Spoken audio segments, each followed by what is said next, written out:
Ang video na ito ay tuturuan ko kayo kung paano natin i-unlock yung membership rewards dito sa ating My Oppo account. So, click lang natin yung My Oppo account.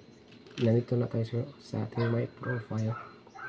So, makikita natin yung unlock now.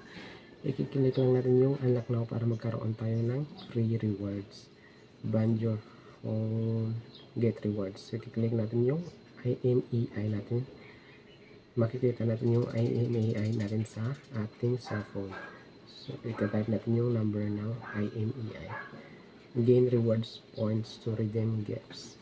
Gain experience points to upgrade membership for more benefits. So, ito yung ating IMEI number. Tapos, click natin. Click natin yung submit. Submit. Once na na-click natin yung submit, yung rewards. So, mayroon na tayo 2,000 credit. Tapos, dito naman is 599 EXP. So, ito yung rewards na My Oppo account. My Oppo account.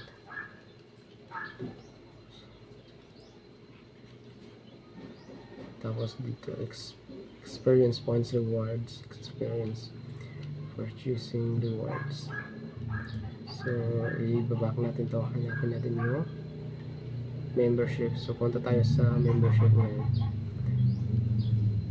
Click redeem. So, na-redeem na natin yung redeem points for gifts. Again. Redeem. Tapos, click natin yung membership dito. So, maraming option na pagpipilian membership center. Click lang natin yung earn more points to upgraded. So, dito tayo kukuha ng points or rewards. Sa Oppo Audio Rewards. Dito naman sa Oppo Phone Rewards. So, maraming option. Redeem rewards. Redeem rewards.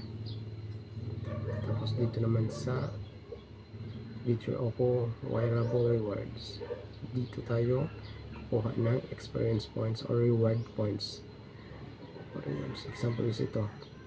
Tapos, lagyan lang natin ng serial number ng ating cellphone. Serial number para makuha natin yung rewards dito sa Oppo Watch Free. So, ganun lang kasimple kung paano natin i-unlock yung rewards dito sa ating My Oppo account.